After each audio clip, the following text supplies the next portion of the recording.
It's Rob and Brent and my Reggie dude, and don't forget it also features Dawson too. We gonna give you all the dope reviews, but first we'll hit on all the movie news. Cha-ching, cha-ching, box office due. In between the news and the reviews, there's not a lot that we don't do, so turn the volume up, cause we coming through. Put your headphones on and tie your shoes. Jackman and Grant, we got all the views. We're like Brando in Godfather 2. We're gonna make a podcast you can't refuse.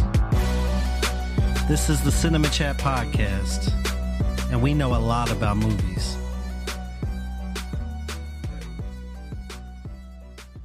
Welcome back to the show, everyone. It's another episode of Cinema Chat Podcast with Rob and Brent and Reggie featuring Dawson. I'm Brent.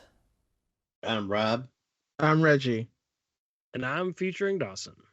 And we're back. Like, this is, the strike was over on our last show. We talked about it.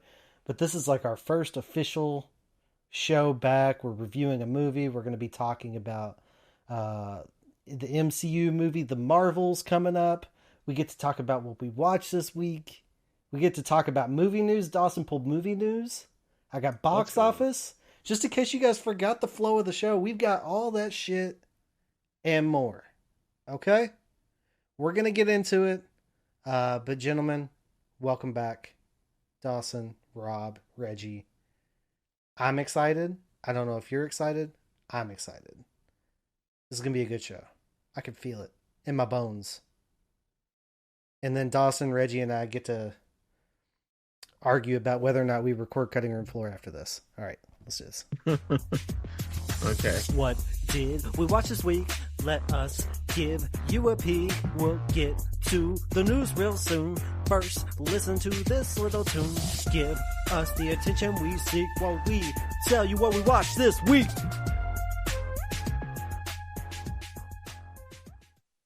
Let's see. What did we watch this week? I, after last week's show, went out and watched It's a Wonderful Knife, a little Christmas slasher prior to Thanksgiving.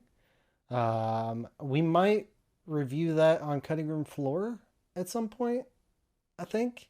Perhaps. Maybe a double feature with Thanksgiving, which I might go see tomorrow. I'm excited about that one. That one's been getting really good reviews. Also, The Hunger Games, The Ballad of Songbirds and Snakes, which we'll talk about that. We're going to announce our schedule coming forward for the rest of 2023 here in a little bit. And then the other movie that I watched is on Peacock, and it is from the gentleman of Saturday Night Live, Please Don't Destroy, the comedy group Please Don't Destroy, titled The Treasure of Foggy Mountain. And, sometimes you watch a movie and you could tell, like, this is a bad movie. Like, this is not good. And it's really stupid.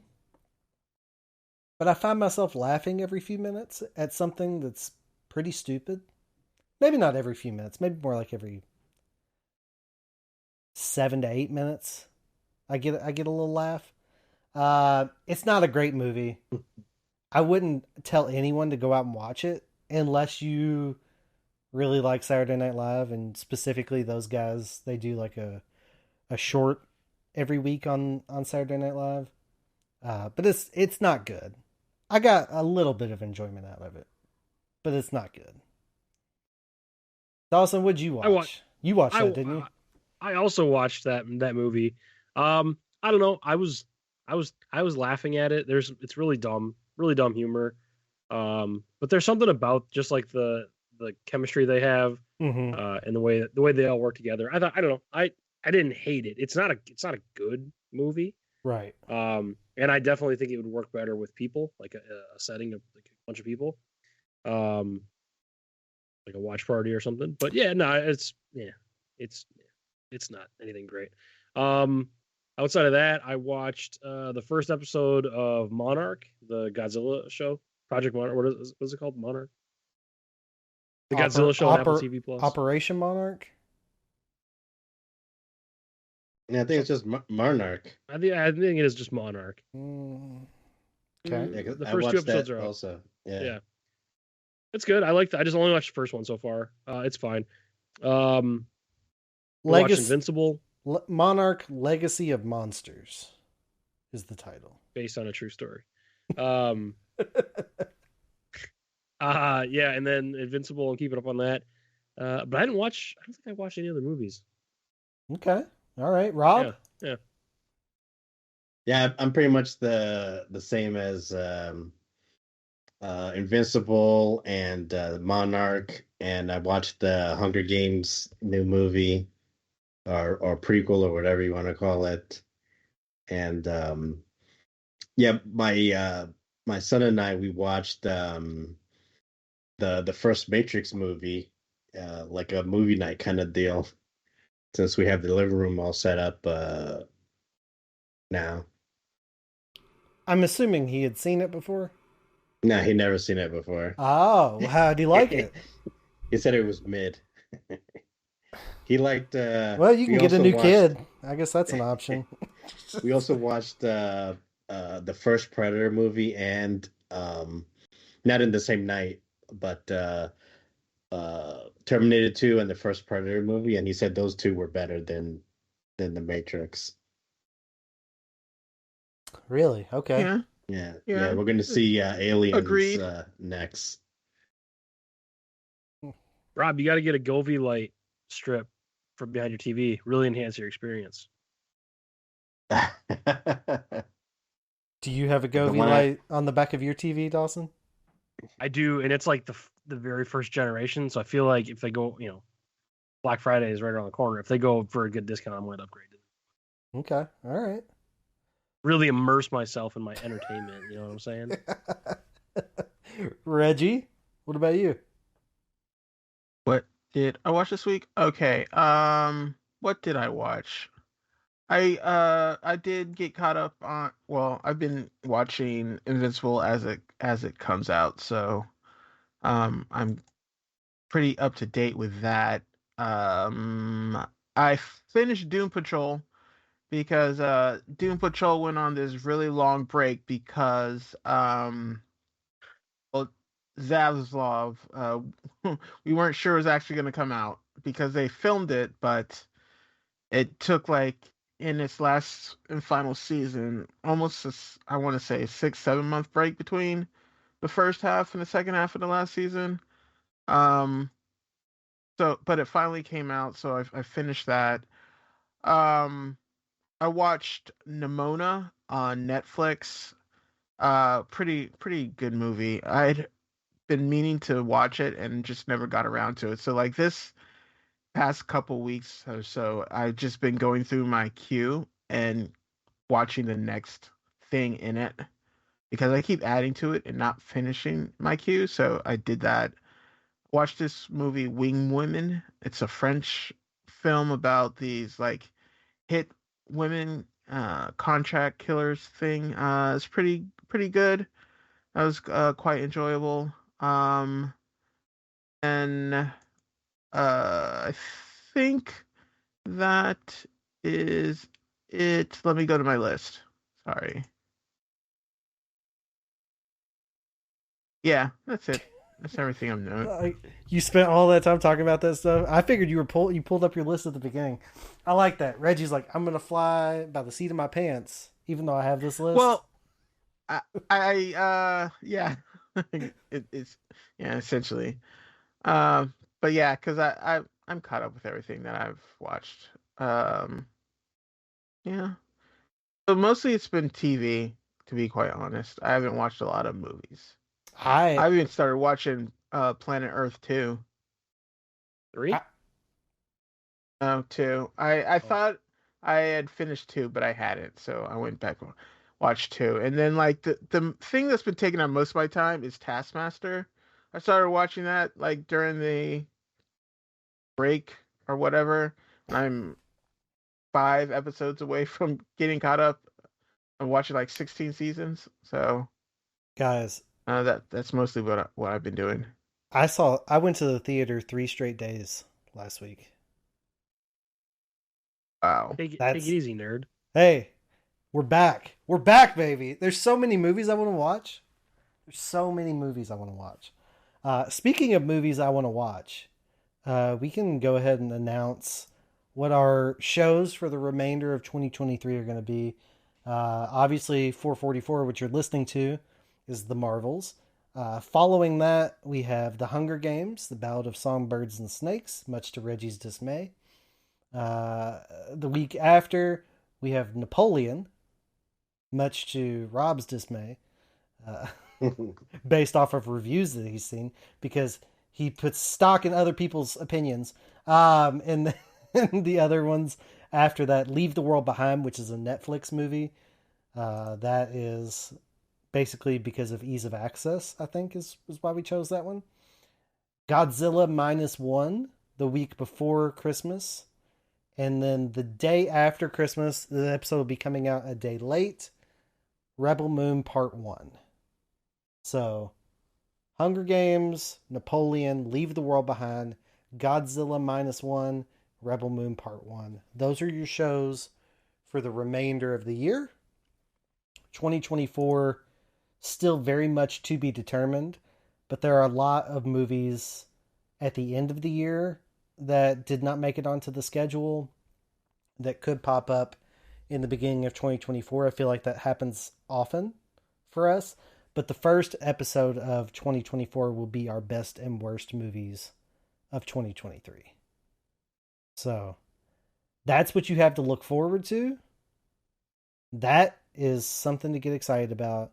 And this is also something I'm excited about right here. Cindy, the news is on! Insightful. Good news. If the headline is big enough, it makes the news big enough. Timely. The news goes on for 24 hours a day. Well prepared. You like Huey Lewis on the news? Well, I got some bad news for you. Do you want the Aladdin news or the Aladdin news? The Aladdin news? This is Movie News. We're back. Okay. It's been a while since I've had to do this, so how do I do this again? Here it is. Okay. Captain America in the New World Order, or Brave New World, whatever it's called, is going to be headed back to some reshoots. Sounds like a few months worth, 4 to 5 months worth of reshoots. Basically, they're saying the action sequences are not living up to what Marvel expects or what they have received in previous. I also heard that there was possibly something going on in the Middle East, and they might be reshooting scenes involving a character that made debut from there. So I don't know. I don't know. Maybe Marvel's trying to distance themselves from being woke. But 4 to 5 months. I mean, how long did they? How long was the initial principal photography on that? Like, how long did they shoot initially? Probably close to that, I would That's imagine. what- 6 that's what I'm- months. that's 6 what I'm months is saying. probably 6 months is kind of extreme for a movie. I mean, a lot of movies are done in 45 days. That's what I'm saying. Like 4 to 5 months of reshoots. Are you just remaking the whole fucking movie at that point? It sounds like it. That's a little Possibly. concerning, right? And I don't know. I mean, there's There's a some, lot of concerning stuff coming out of Marvel these days. that, but there's been some talks of like them moving on from Kang. Maybe this has something to do with that. I don't know. Whew. That's a lot of I mean- that's the longest reshoot I've ever heard of. That's crazy. It's crazy, but it kind of, I don't know, that could almost be a confirmation that they're moving on from Kang. Because like the rumors are that they are moving on, that they're looking at maybe Doom or something like that. Because apparently, from what I understand, again, all this is rumor, but Jonathan Majors has in his contract that like he is playing Kang. You know, like they can't recast, I guess. So if they're moving away, so if they wanted to do Kang, they have to go with Jonathan Majors, and if they don't, if they can't just simply put somebody else in there as like a variant of Kang or something.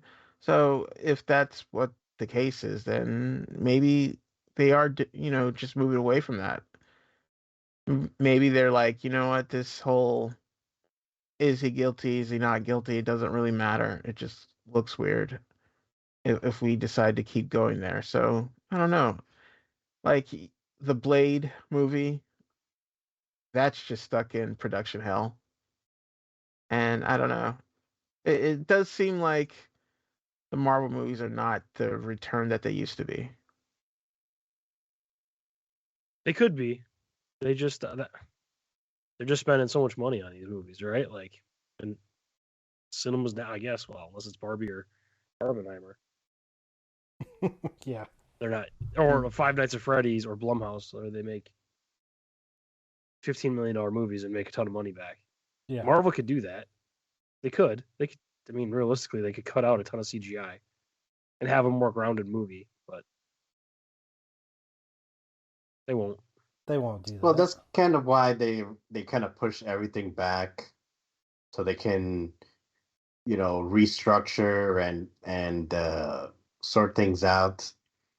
I don't know if you guys mentioned this before, but they're also doing reshoots and rewrites for that Daredevil Disney Plus show. So Yeah. yeah, they're just pulling everything back, sorting everything out, and then hopefully we'll get some good stuff coming. Fix it. Right. 2025. The only thing we got coming next year is Daredevil 3. I mean, not Daredevil, Deadpool. Deadpool 3, and then that's it for 2024. Well, from Marvel side of things, Sony Spider-Verse has 3 movies coming out next year. Which I said this in our DM thread, but I'm like, if people are complaining about superhero movies now, imagine what happens when they release 4 movies next year, and Spider-Man. three of them are shitty Sony movies, right? So yeah, I'm like that might hurt, just like the ripple effect of like, man, I don't want to go see any more of these crappy Spider-Man adjacent movies.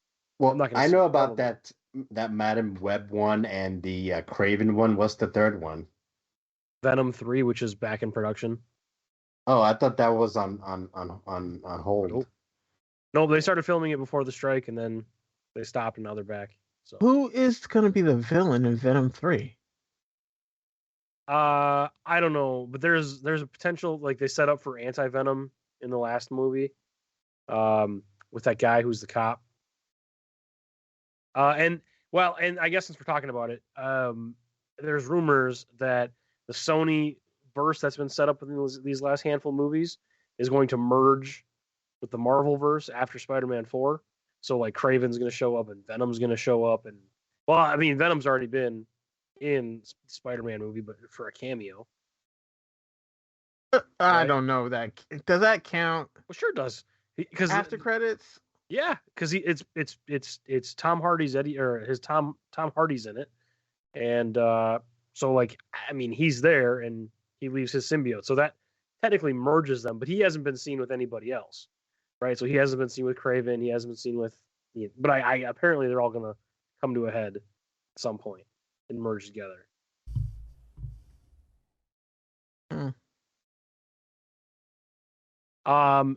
You guys, did you guys all watch the Madam Web? Because I was gonna just ask like if you had any interest in that thing. No, I hear it now, Brent.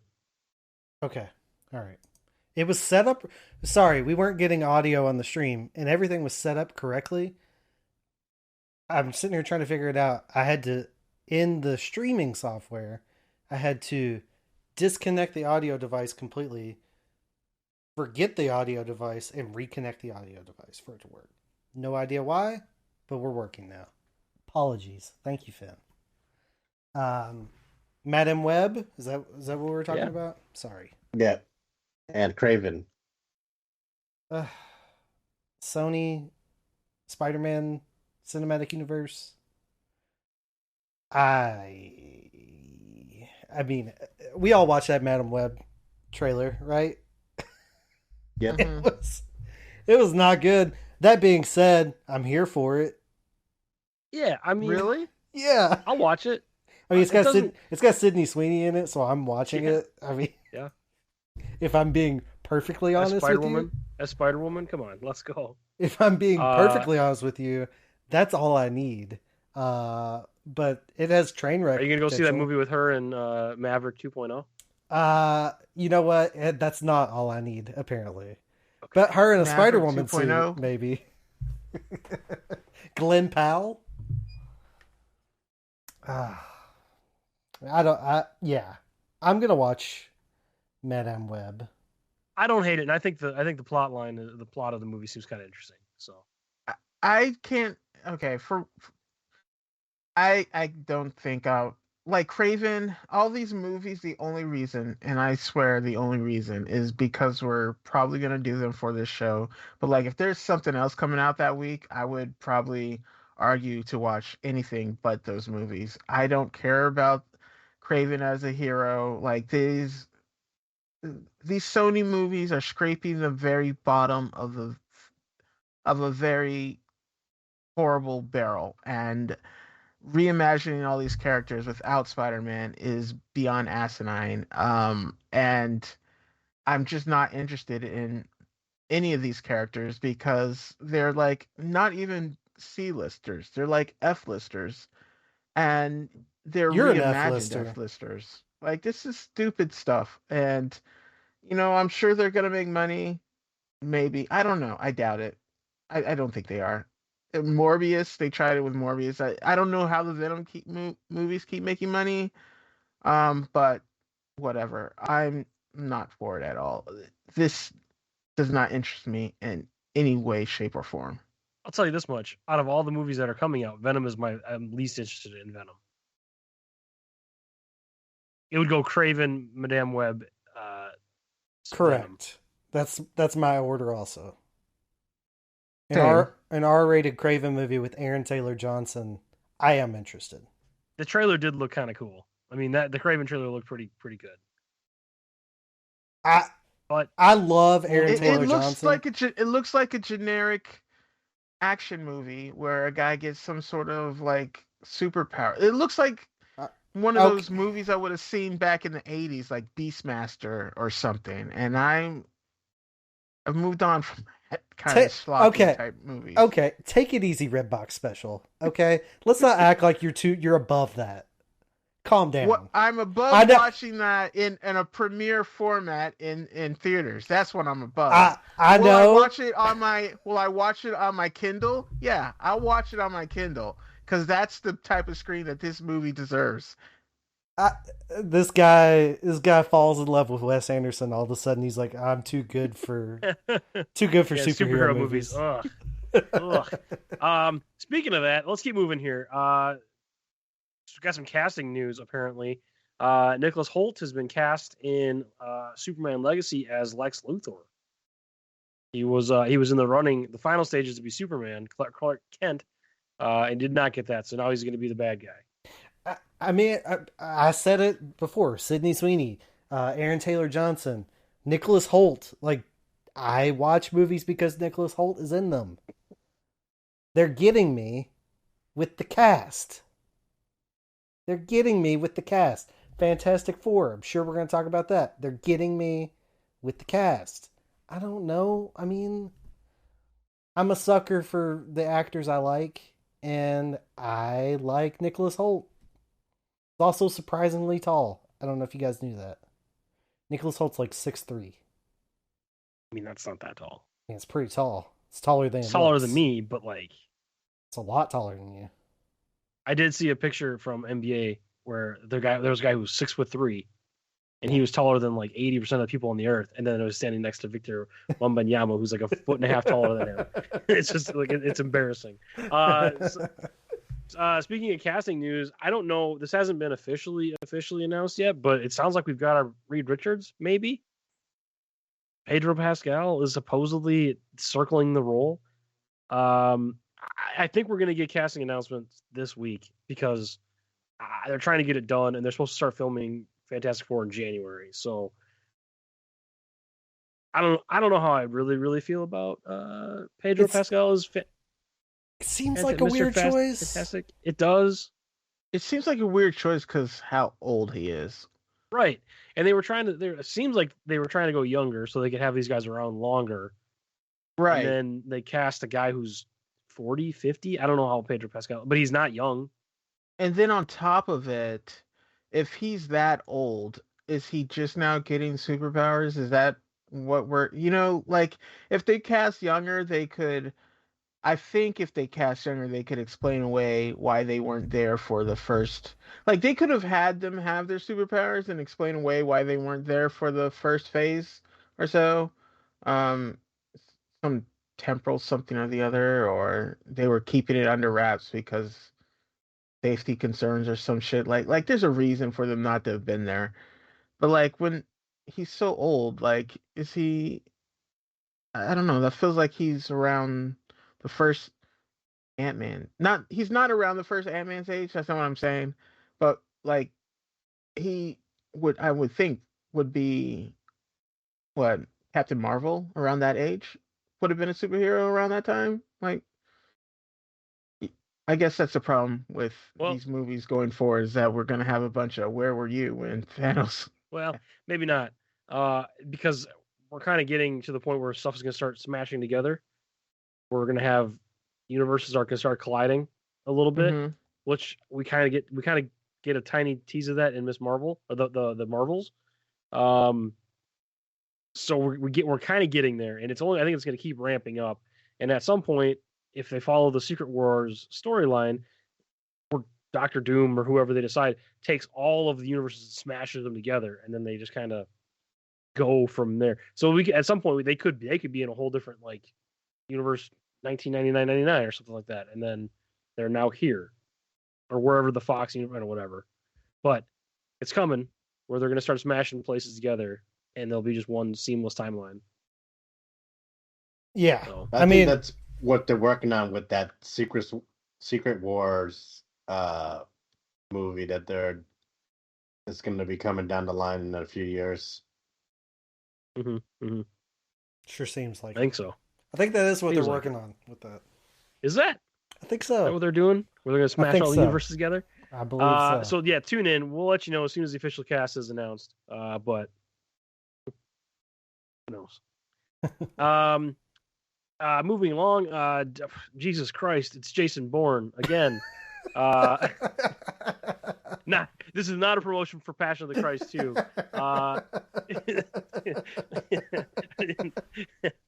Jason Bourne is back. They're making a new Jason Bourne film. Edward Berger is back to direct. Who? Matt Damon is going to... Edward Berger. Edward Berger? Not far from hamburger. Matt Damon is expected to return. So. Oh, they're bringing back Matt Damon? They're expecting him to be back. So, early stages of that. Okay, so remind me. So we had the original trilogy, right? And then Jeremy Renner did a movie, right? Right. And then Matt Damon came back? I think so. Yeah. The fourth one. And that movie wasn't good, right? The fourth Matt Damon one? I think I've seen each one of those like once. I haven't. Yeah. At best, it was forgettable. Right. But the first three, I really like. So, I don't know. I mean, I will reserve judgment, I guess, until I see something. But I'm not jumping up and down for that. Yeah. Me either. Those do whatever. I'll watch it. Yeah. Yeah. We'll see. Maybe he loses his memory again. It's a reboot. He just keeps losing it as older he gets. He just keeps getting his memory wiped, and then he's just going to be in the retirement home. Well, he's got Alzheimer's now. He's not being wiped. He just has Alzheimer's, I guess. I don't know. He could run for president of the United States.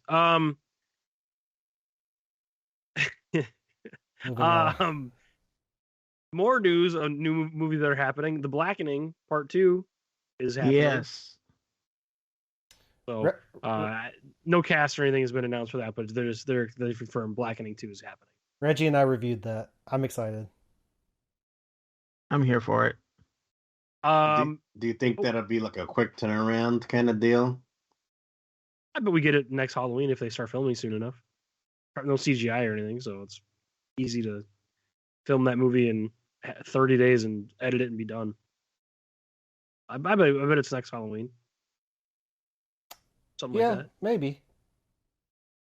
Maybe. I wouldn't be. They released the last one on June 19th, which was kind of cool. Juneteenth. It would be tight to hit that deadline, probably. Scream did it, didn't they? It would be tight. Did Scream ever? I thought you were like, that'd be so tight. You're so cool, Brent. You're so hip. You're so with it. White guy starts talking about the blackening. He's like, that's tight. That movie would be so tight, dude. That's what I thought you said too. I'm like, what the hell are you talking about? A tight window. A tight window. Yeah, Finn. Hella tight. Hella tight. Well, that's just California. Let me see here. Oh, Disney. We had this movie on our schedule. The Bike Riders was on our schedule. It was supposed to come out next week or 2 weeks from now. It got bumped because of the strike, and now Disney no longer has it on its release schedule, and they are looking to find a different distributor for the film, which means they don't have a lot of faith in it. Wow. There's no other reason why you would take it off, completely remove it from your schedule and try to shop it around.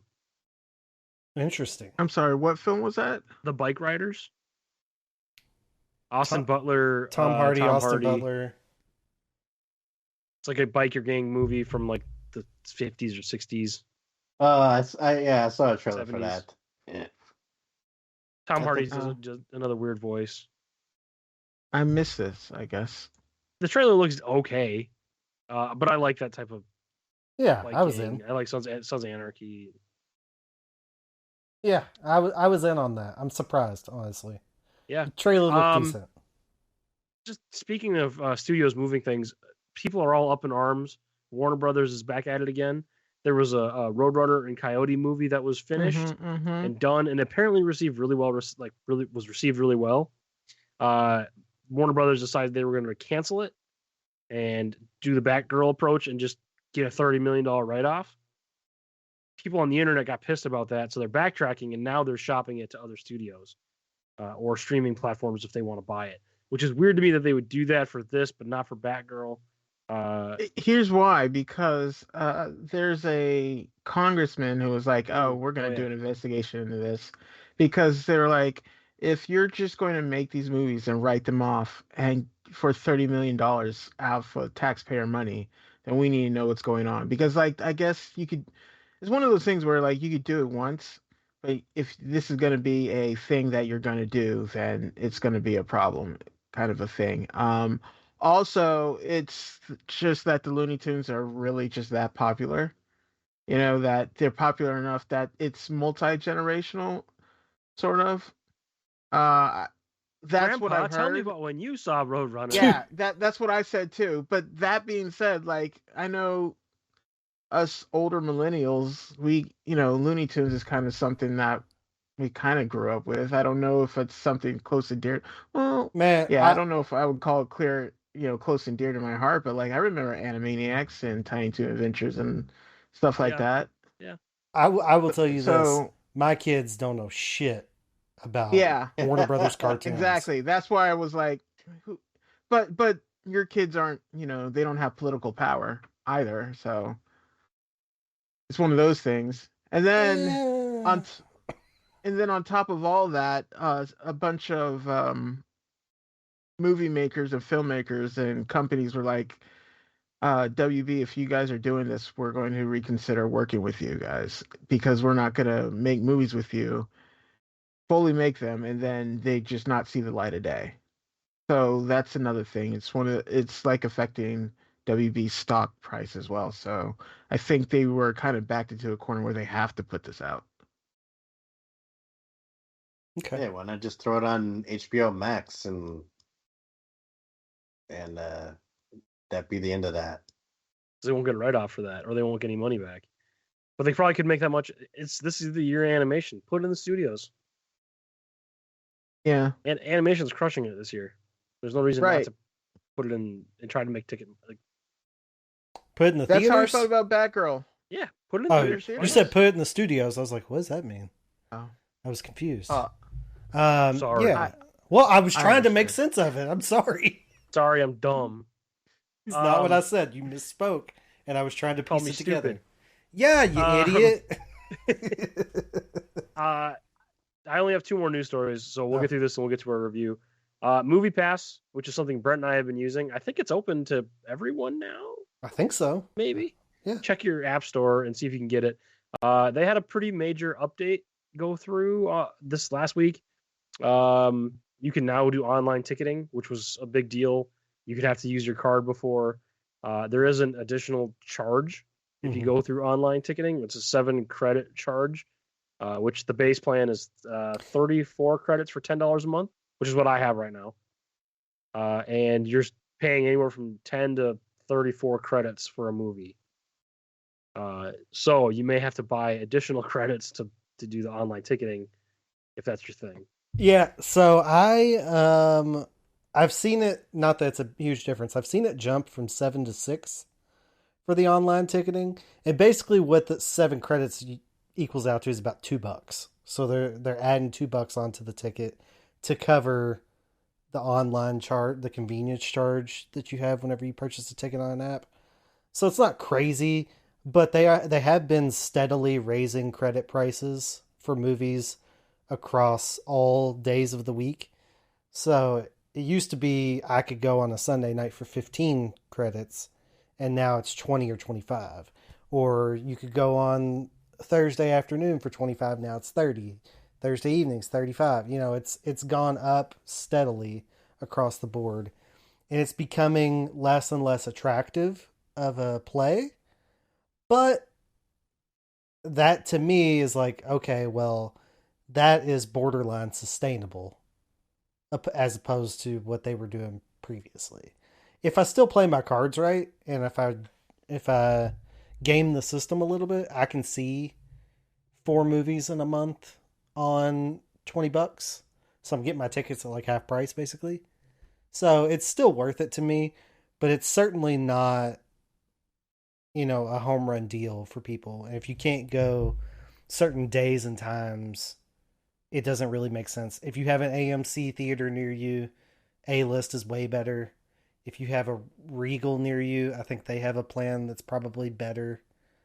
So they also are introducing by the end of the year the option to purchase like IMAX tickets, which is something they've never done. Premium format. I'm sure will also increase the amount of credits that you use to purchase those tickets. And then they've also are allowing you to purchase additional credits, which they've also haven't done in this iteration. You got your amount of credits, and then once you use them, you were SOL until your credits renewed at the next month. So now if you use them all up, you can go in and purchase a package of credits, additional credits. So some interesting changes, some changes that make it a more attractive, a more sustainable, and probably makes it feel more like a real service to me, as opposed to, it kind of felt like you were in some secret club. You're like, I do this thing on my app, and then I've got this card, and I slide the card, and it's like, if you can purchase online, it doesn't feel quite the same. But I'm not going to be purchasing online. My theater's close enough. It's not worth the 6 to 7 credits to purchase my ticket online. But if you live further away from the theater, it might be worth it to you just to make sure that you have your ticket and you don't show up to get your ticket and something's wrong with the app, which happens. That happened to me last week. I was heading to the theater and I checked the Movie Pass app and it was busted. It wasn't showing showtimes. And Dawson, I was able to get a response from support and get a check-in, a manual check-in by support within 10 minutes. So they remedied the situation in time.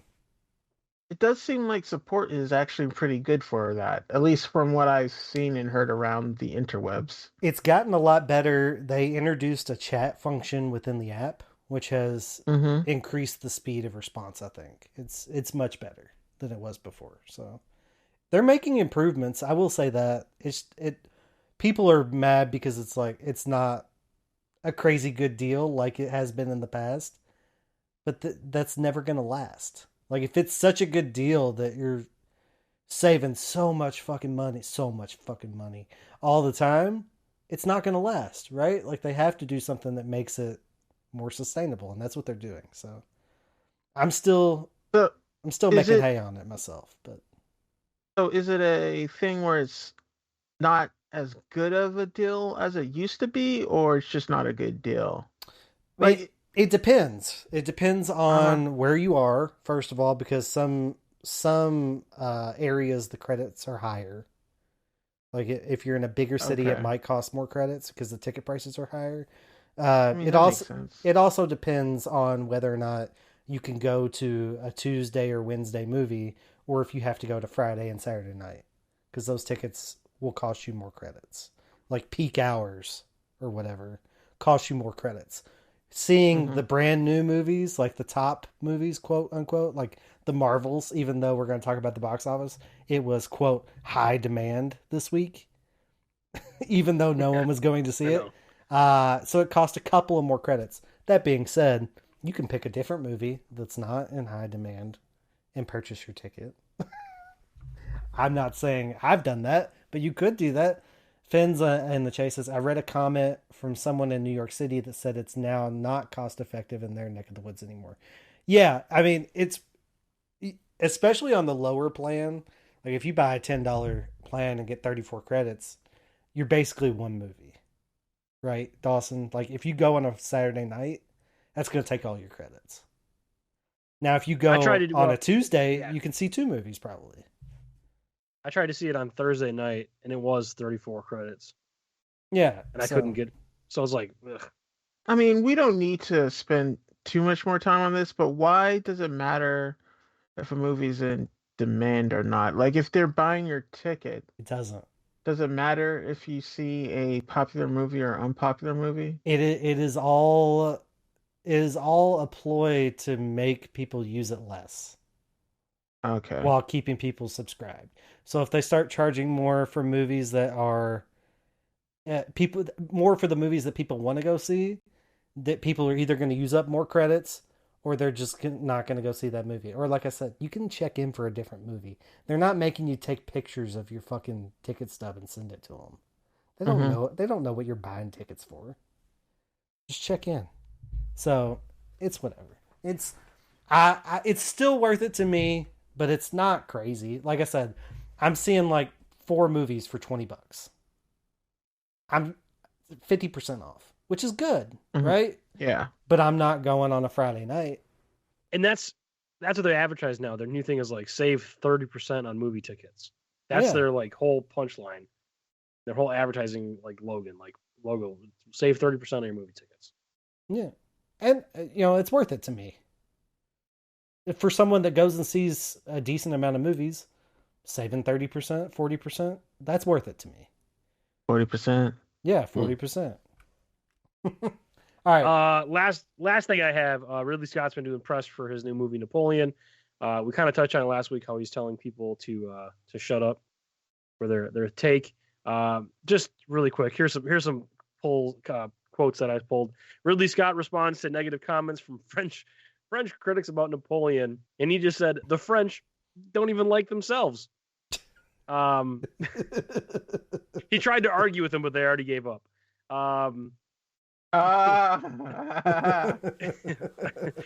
Ridley Scott, he's got some issues. He's getting some pushback on a scene where Napoleon fires cannons at the pyramids in Egypt, and he said, "Hey, I don't know if he did that, but it's a fast way of saying he took Egypt." Well, he did do that. Did he shoot him in the pyramids? It was at the Sphinx. But was that actually him, or is that what they want you to think, Reggie? Do some research. Do some research. Do your own research. Well, my research is going to be seeing Ridley Scott's Napoleon. That's my research. Yeah. So. Maybe I should Google that. That's what I've always heard. Yeah, well, that's probably not right. Oh man, probably not right. Cannons.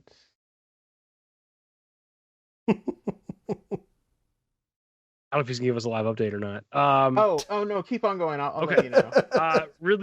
Historians have been giving criticisms on Napoleon's accuracy, and he said, "I have issues with historians." I asked, "Excuse me, mate, were you there?" No. Well, shut the fuck up then. End quote. Ridley Scott, everybody, go see Napoleon in theaters this holiday season. Those are all his quotes, except for the one where they said the French gave up already. So that was mine. That was my original. For more, listen to the Cinema or Vent Chat intros every week. I mean, this might be the last Ridley Scott movie we see. I mean, he's old, right? I mean, who knows how many more he's going to make? Hey, he's made 4 movies in the time it took Martin Scorsese to make 1. So, I mean, the guy's made good movies. I'm not going to lie. Like, I've enjoyed a lot of Ridley Scott's movies, and I'm interested in this. That's just a really interesting take. He's going all in on fuck historical accuracy. I don't care. Yeah, fuck you. You weren't there. You don't know. Okay. Yeah, shit. All right.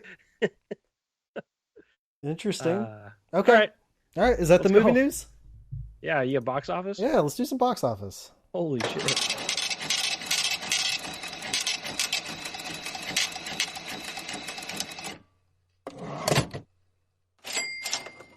Box office. Box office results for the weekend of November 10th through the 12th, 2023. It's been a long time since I've done this. Number 1, The Marvels, $46.1 million. I believe that's a low mark for Marvel Studios. Number 2, Five Nights at Freddy's, 8.9, like $9 million, basically. Wait, I'm looking at the wrong fucking weekend. That's last weekend. God damn it. See, it's been so long. No one would have known. Excuse me. Box office results for the weekend of November 17th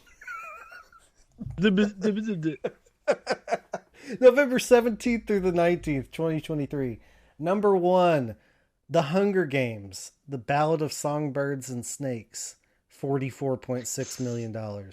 Also a low point for that franchise. We'll talk about that next week.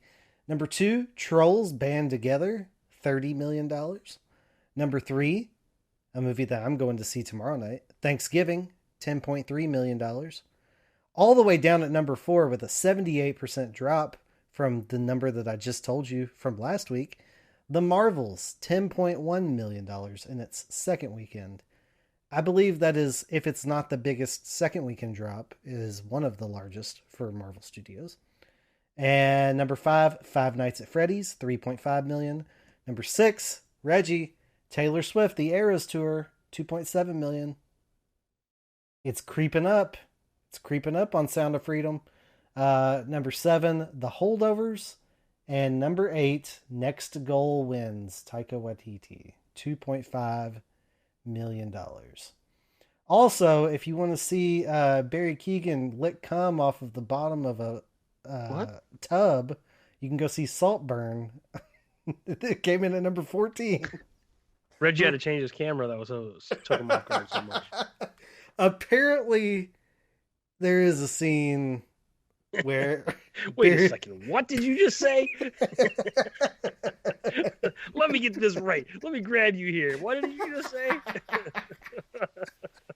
Say it again. I dare you to say that again. Apparently, there's a scene where Barry Keoghan ingests ejaculate off of the bottom of a bathtub. On air production meeting, I think this is a family show. I don't think you can say cum on Cinema Chat. I said ejaculate. Who's There's a gif of ejaculate? The other main characters? Oh. I don't know that actor's name. Jacob Elorod, he's in Priscilla, is he not? Is he? I don't know. I think he plays Elvis Presley. Yeah. So apparently there's several weird things that happen in that movie. And hey, I just sent the DM in the DM thread. Everyone go check it. Rob, ready, go? I wasn't ready for the title of that when Dawson shared it with me. I thought it was a disbussing tweet. Please say psych. Wait,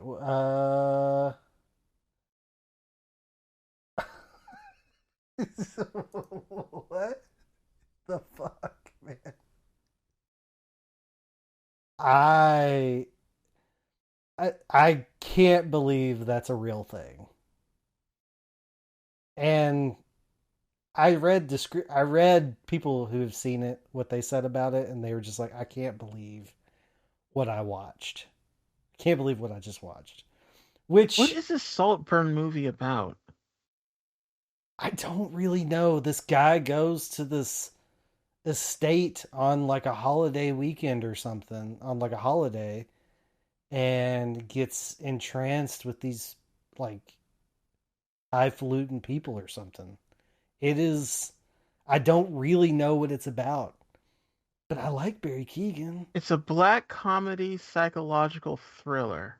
Well, that's a lot of words. Licking cum off of the bottom of a bathtub is dark comedy. Stop saying that on Cinema. I can't say that.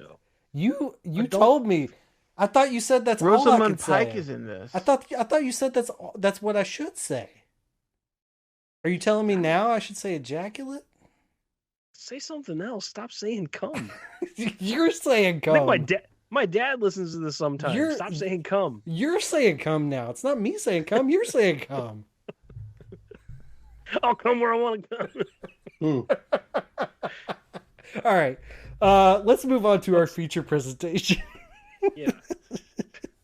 And for those who want to know... Hold on. And the show has reached a new low. Are you about... Hold on. Let me guess. You're about to swing out of that into Napoleon fired on the Sphinx? Yes. He did not. Apparently, it's Napoleon's shooting his load on a cat over in Egypt. From what I've seen, it may have been, the nose may have been missing as early as 1370 AD. So long before Napoleon was in Egypt. Wait. The story that you had heard was the nose was missing because Napoleon fired cannons on it? Yeah, like that was the I'm pretty sure that's from like Schoolhouse Rock or something. Well, I mean, apparently it's a very common myth. You know, Yes, like George Washington having wooden teeth or whatever. They were not. You go through the tour at George Washington's estate, and like you're kind of like, man, I don't know, I'm kind of out on this guy, and then they pump you up for 2 hours. He could never tell a lie. They should lead with the teeth. They should lead with the teeth, because then you're done, and it's like, you want to see some fucked up shit? Come look at his teeth. Just Google. You walk out to the parking lot, and it's like, Google a picture of George, and they weren't volunteered. Well, some of them were human teeth. It's a combination of slave and horse teeth. Yeah. And it is outrageous. Google a picture of George Washington's teeth. Looks like something from Saw X. Yeah, it's something else. All right, now we're really going to our feature presentation, everyone.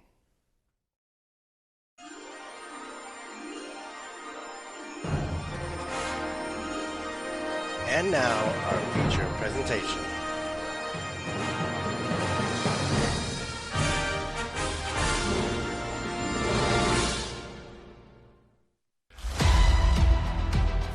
She's entangled our light-based powers. So we switch places whenever we use them. Strong theory. You can absorb light. I can see it. And Kamala... Who's Kamala? Hi. She can turn light into physical matter, which I have never heard of. I could totally show you. No!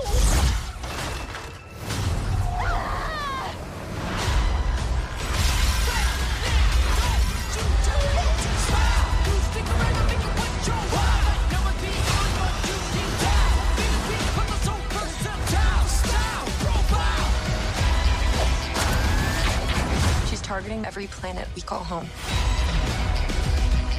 I would never choose to bring anybody into this. You are not the only thing standing between this and the universe.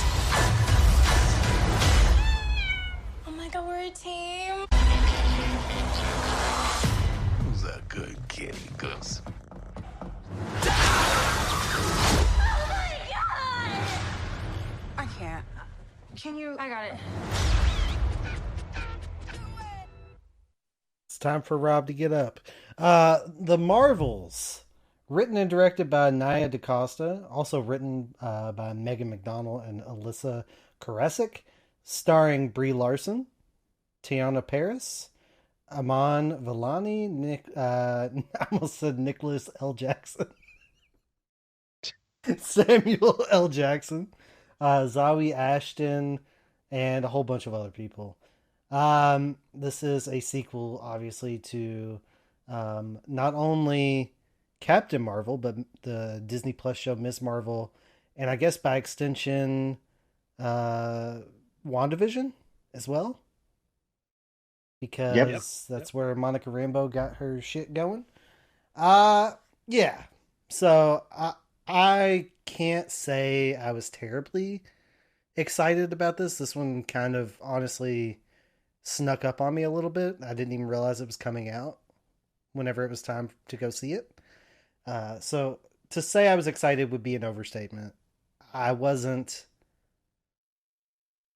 wasn't like I was actively avoiding it or I'm like, fuck that movie. I just, not really on my radar. So excitement level was low. Rob, what about you heading into it? Yeah, I was in the same boat as you. Wasn't excited or looking forward to this movie at all. Never watched the Miss Marvel Disney Plus show. Watched the first Marvels movie, of course, and the WandaVision show, but that was about it. Yeah, I didn't have much into this film from the get-go. I only watched one episode of Ms. Marvel, so I am coming into this with the perspective of not really knowing basically anything about her other than the origination of her powers. Dawson, where was your excitement levels going into this? I think you were a little higher than us. Yeah, I was excited for it. I enjoyed Miss Marvel. I liked the Marvels. Captain Marvel? Captain Marvel. So yeah, I was excited for everyone to show up in this movie. We got characters coming back. Then I got on the hype machine earlier because it was like, there's some stuff going down in the post credits. It's gonna blow your mind. So I mean, I was all in. I was excited for this one. Then I heard it was short. The runtime on it was short, so I was like, okay, I can't, that could be good or bad. So okay, yeah, no, I was excited to see this one. Since you brought that up, I didn't know anything about the runtime going into it, and it got to the natural conclusion of the story, and I'm like, what the fuck are they gonna do for the next half an hour? Like, this is the end of the movie. What are they gonna do? And then the movie ended, and I was like, oh. I guess this isn't a 2 hour and 10-minute Marvel movie like we usually get. Reggie, where were you at heading into it? I was on a scale of 1 to 10. I think when it was first announced, I was maybe an 8. Like after, because I watched Ms. Marvel and WandaVision, of course, and the first Captain Marvel, and I did like the first Captain Marvel, so I was like at an 8. But then as we got closer and saw more trailers and heard more about the production, I kind of tempered my expectations a bit more, and I was coming in around a 5.5, 6. It just seemed like there was a lot of studio interference or something with this one, and I think you kind of see that on the screen. So, like, I don't know.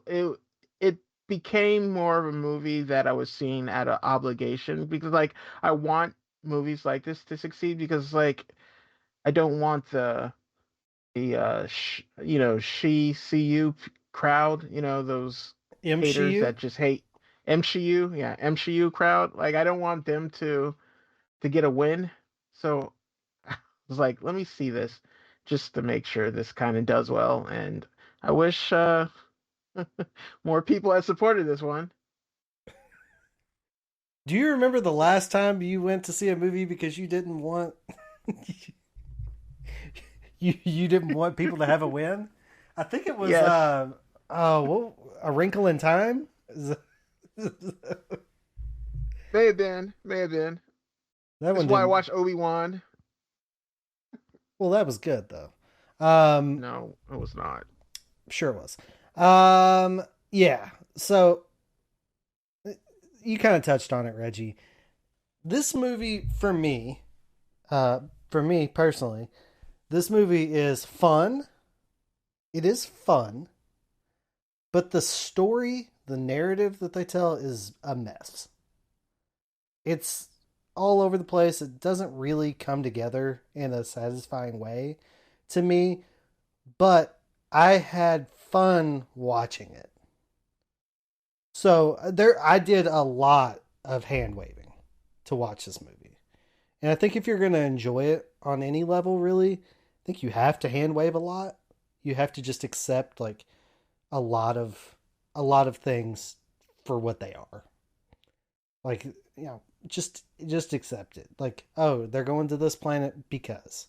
They're going to this planet because. Oh yeah, this one has a lot of water. Well, guess what? A lot of planets have a lot of water. A lot of planets have a sun. A lot of planets have blah blah blah.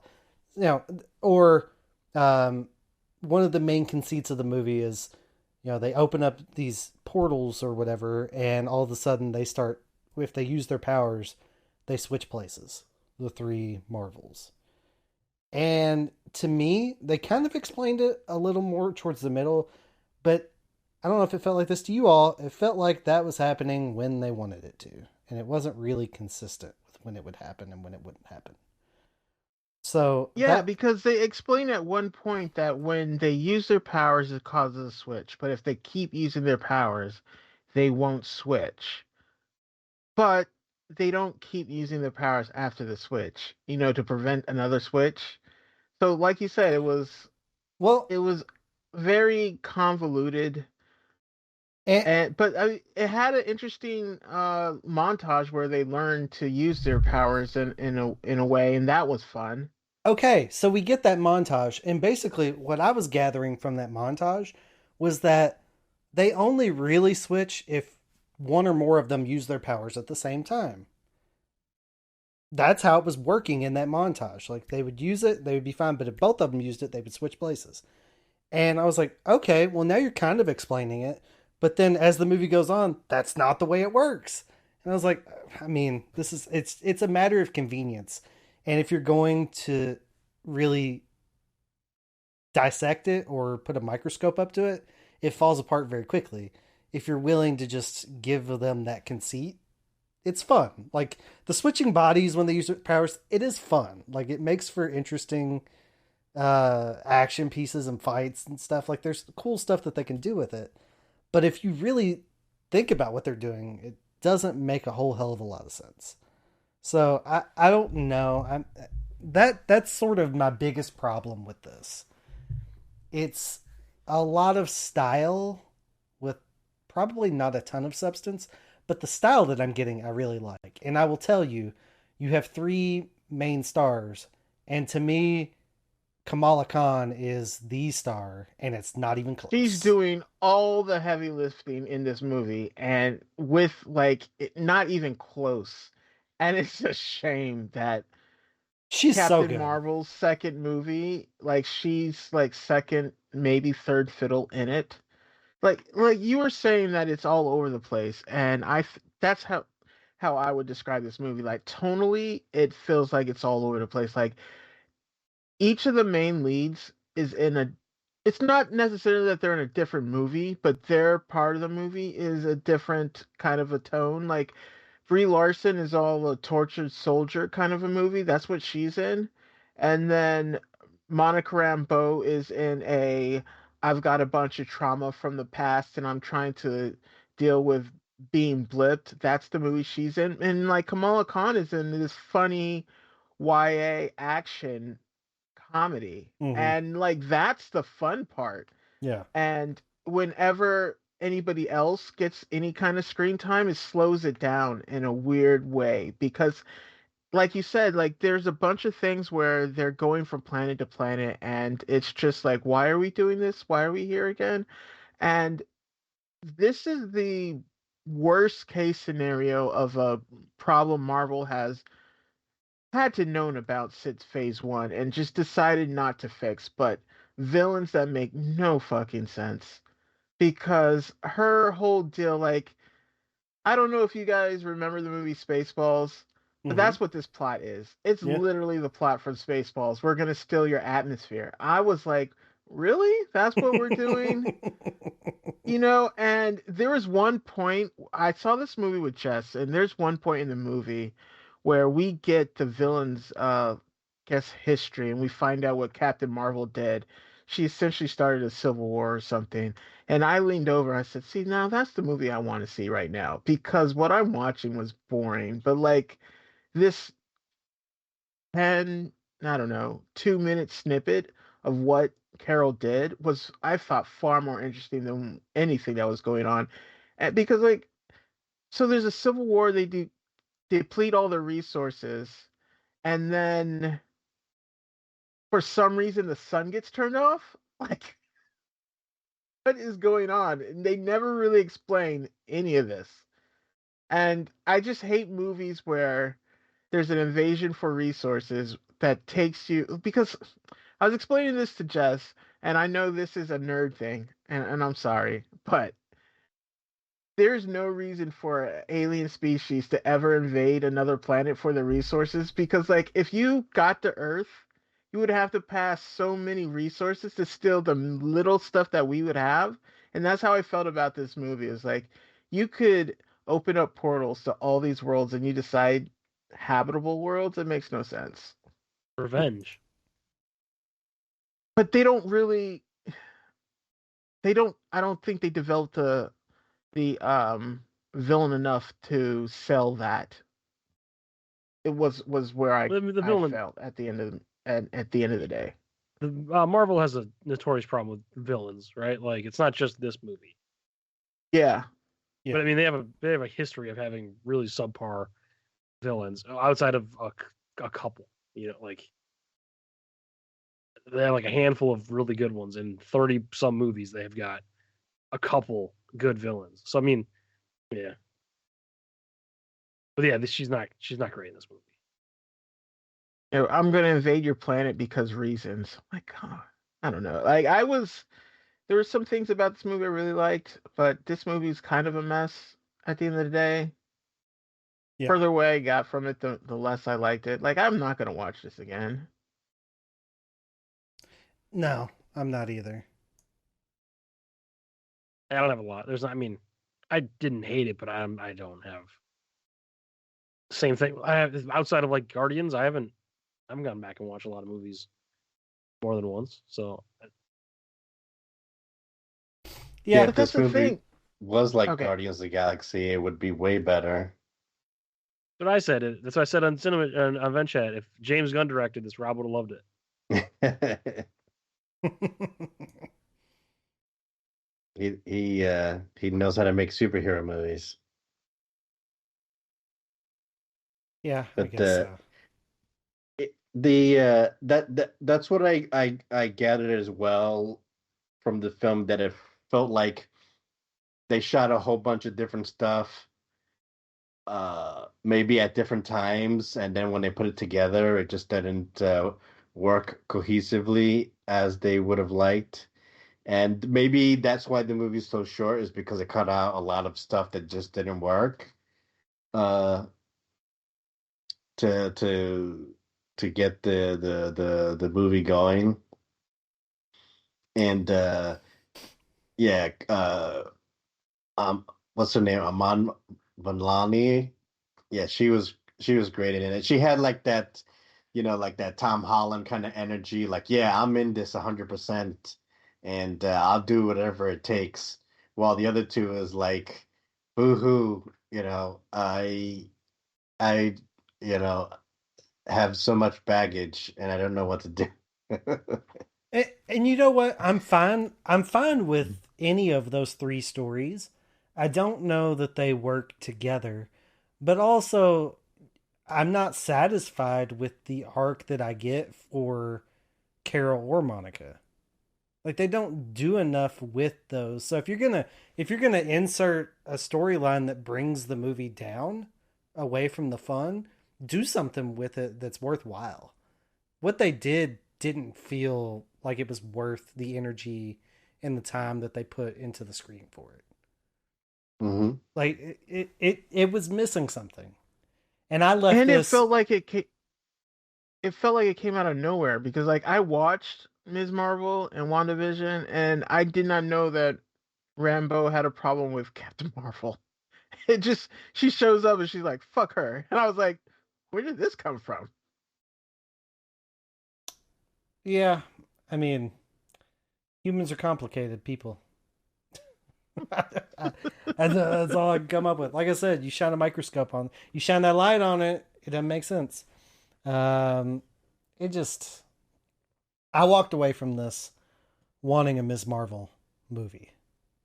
Yeah, that's what same. happened.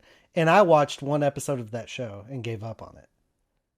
And she's the most fun and best part of this movie. When I'm having fun with her, I'm enjoying the movie. I just wish there was more of that. I like her family. I like everything about her story. I've got good news for you, Brent. There's a show There I can is watch. more of that. There's 5 more episodes of that. You can watch it. You can get that if you like that. It's there. You can continue to watch it. Yeah, but it's got a smaller budget. I don't know if I want to watch that. I mean, what I did see didn't look all that great. It was much better in this. So yeah, I don't know. At the end of the day, I had fun. Like Rob, in your event chat review, you bagged on the Flurkin scene. I like the Flurkins. I like that scene. I thought that was fun. That's the kind of shit I was enjoying. And I don't even like cats, Rob. Yeah, it was a good premise, but I think it just went too long, and it was like showing the kittens for too much. Just let them do their thing and then like move on. That was my like main gripe about it. I don't think it went on long enough. Give me more. I don't know. I mean, I liked it. What I loved about that scene was it was a bit of a slow burn because it took me a while to realize that song that they're playing is from Cats. Yeah. So, like, I laughed and I was like, oh, I see what's going on here. And I laughed again. But, like, those moments I felt would have been better in, like, I wish they were in a better movie. I just wish this had just been Kamala Khan's movie because it fit, like, her movie, her thing. Like, every time she's on screen, like you said, it's just a ray of sunshine. And then, like, she has a dance number, like I think it's a Bollywood kind of a thing in Ms. Marvel, in the television show, and then we go to a singing, dancing planet, and she's on the sidelines, and I was like, I don't like this. There's just a lot of moments that took me out of it. That I was like, let's go back to Ms. Marvel. This is boring. Rob, you said the cat scene served a specific thing. It felt like to me that planet with the singing and dancing all served just to make toys of a certain character wearing a dress as a princess. That's what it felt like to me. It felt like I could see that a scene to sell some toys. Like, oh, let's put her in a different outfit, and we can make some fucking money off of this shit. Yeah, because I was like, I didn't know Captain Marvel could change her uniform like that. Yeah, so I don't know. It just I'm of two minds with this movie. I was disappointed by a lot of it, but there's a lot. I'll just keep saying it. There's a lot of fun, and I feel like maybe it's because I did the 31 Days of Horror. I feel like I haven't had a lot of fun in the movies I've been watching, and it was a nice change of pace. But it's still a mess. It is still a mess. Dawson, I feel like you maybe disagree a little bit. No, I mean it's sloppy. It's not great, but I didn't hate it. I was fine with it. I mean, I'm not sitting there pissed off that I can watch this movie for an hour and a half. Because it has things I like, and it's not. I don't know. It seems like it's going to be a silly movie off the bat. That's just me, and you kind of get what you get. Yeah, I guess I just see it as like a missed opportunity kind of thing, because I can see the kernels of of good movies. You know, any one of these stories could make a good movie if given its own time to breathe and tell the actual full story of it.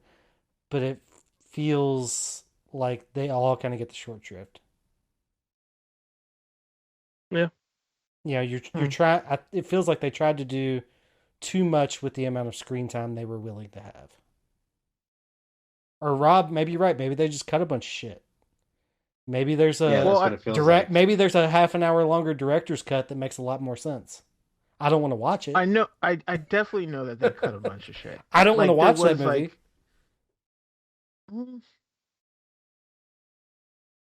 I don't know. It was a bit of a mess. I didn't hate it. I didn't love it. That at the end of the day, that's what it comes down to. The parts that I loved, I really loved. The parts that kind of missed, didn't miss so bad that this was a horrible experience. Yeah. Okay. At the end of the day, I just wish it was a Captain Marvel movie. Not Captain Marvel, Ms. Marvel. Yeah. Okay. All right. Well, do we want to give some scores? Yeah, let's get to it. All right. Well, Reggie, why don't you go first? I think this is about as middle of the road as you could come for a Marvel movie. The parts that like I said, the parts I enjoyed, I really enjoyed. The parts I didn't like, it's the things that Marvel is kind of known for: weak villains, and then it's just very abrupt tonal shifts. So like, I would give it a 6. I'd give it a 5.5. Okay. All right. That's only 0.5 higher than Transformers Rise of the Beasts. Okay. All right. Yeah, I liked it a little more. I enjoyed it a little more than you did. I think it is a mess, but it's fun, and that's really all I can say about it, other than what I've already said. I'll give it a 6.5 because I did have fun. I'll never revisit it unless my kid wants to watch it or something, which seems unlikely, but maybe. So yeah, 6.5. Rob? Yeah, I didn't like this movie. Yeah, it was like all over the place. I think like what Reggie was saying, if it just focused on one of the characters instead of hopping between all three of them, it would have been maybe a better story, or just have the other two have smaller parts supporting the Carol Danvers character or something like that. Yeah, like I mentioned in my other review, I didn't like the singing and the dancing number, and also the cat scene went on too long, and yeah, it wasn't cohesive, and probably a lot of stuff got cut out that probably made the movie even more worse because it didn't make sense. And yeah, I think I'm gonna keep my original score of 5 out of 10 for the Marvels. All right, Dawson. Yeah, I mean, like I said, I didn't hate this movie. It was okay. It has issues. I still had a good time. I like Brie Larson. I like Captain Marvel. I like Monica Rambeau. I like Kamala Khan. Nick Fury's in it. He's fine. He has some fun moments in it. So I mean, there's a lot of stuff to like. You got to do a lot of hand waving, but I'll give it a 7. It's fine. I'll give it a 7. Okay. I've seen worse Marvel movies. Well, that averages out to a 6. It's a 7, a 6.5, 5.5, 5. We're everywhere from 5 to 7. The only thing we're missing is a 6. All right, yeah, that's all we're missing is a 6. Gosh, what do I play for an average of a 6? Yes. I feel like I have something, don't I? Yeah. You look like shit. You smell like shit. Yeah. Would that be the Riku? I'm looking for it. Has it been that long? Here we go. Of course you're going to be excited about it, and I'm happy for you to have that excitement. Will I go see it? Probably not.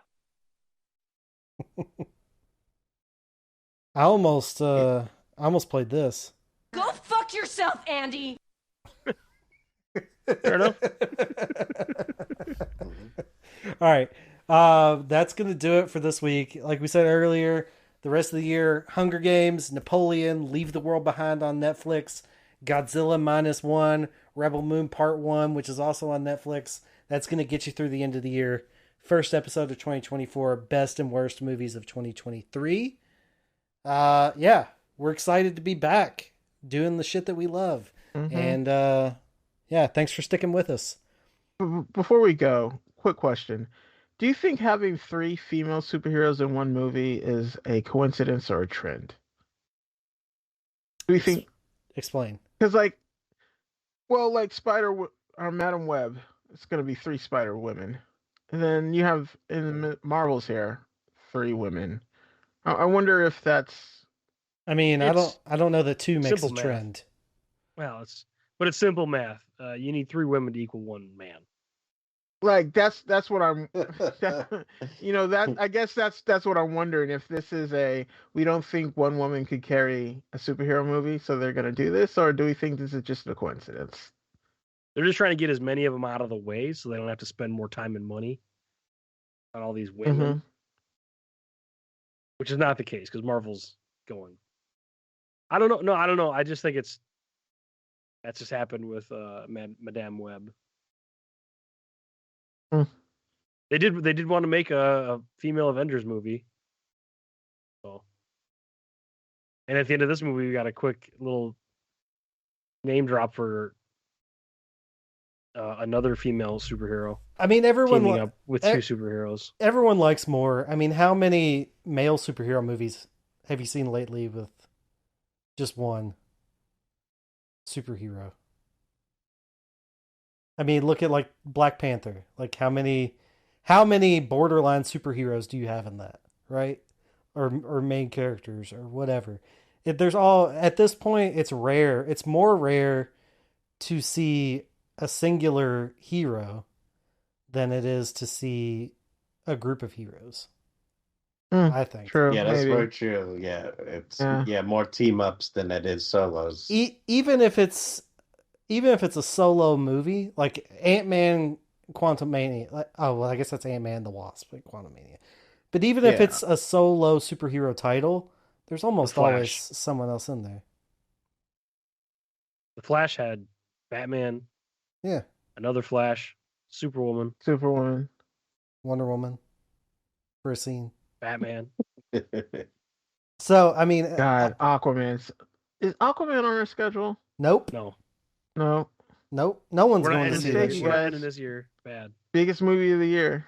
Not gonna happen. That's a team-up movie, too, though. He's teaming up with whatever his name is. Patrick Wilson. Oh, you know what's funny about that? We saw the trailer for that before the Marvels here, and then Jess asked me, she goes, is what's that woman's name? Amber Heard? Amber Heard. She goes, is Amber Heard in this movie?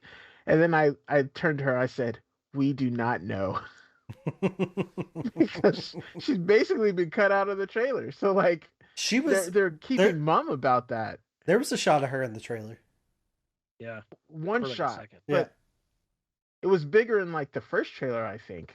Like her role seemed to be bigger. If I'm being perfectly honest with you, the most recent trailer is the only trailer I've seen, and that's because I was forced to watch it in the theater. You were forced to watch it. I'm not. I'm kind of excited to see if she's going to be in this movie. There's nothing. I'm not excited to see anything about that movie. No, I'm not gonna go see it.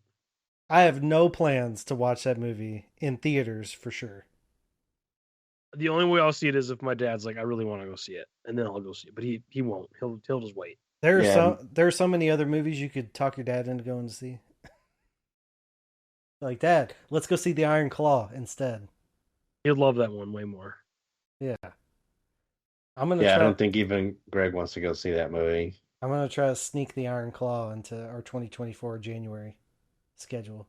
I'm gonna talk you guys into it. All right. What's that one Not about? talking me into it. It's a A24 movie about a wrestling family. Oh yeah. Looks good. Does look good. It's gonna be good, dude. You're gonna watch it, Reggie. You wait and see. You do that, and I'll review a musical for Cutting Room Floor, just you and me. Candy Cane Lane. Candy Cane Lane. You're gonna make me watch an Eddie Murphy Christmas movie? There's another one that just came out. Sounds terrible. On Disney. Oh, Amazon, we got sneak peek tickets for Candy Cane Lane, which is weird.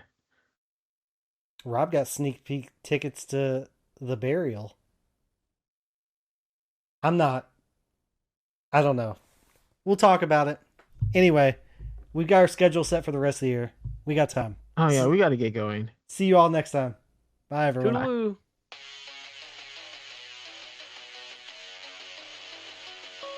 You don't need to follow me. You don't need to follow anybody. But you can follow us. I'm Brent, and I am... Ed's not Malcolm. And he's Rob, and he's... Rob 1. There's also Reggie, who is... Hit on. We can't forget about Dawson at... Andy! Underscore Dawson. Don't forget to follow the podcast at Cinema Chat Pod on Twitter. And check out our website, cinemachatpodcast.podbean.com. I'm following you now. I'm just going to follow you everywhere. I'm just going to follow you the rest of my life. Thanks, Peter. Now, if the rest of you would get off your ass and follow us, that would be great. Mail, motherfucker! Oh, and don't forget to send your emails to cinemachatpod@gmail.com. We'd love to hear from you. Please, send us something. Have a good week, everyone. Goodbye.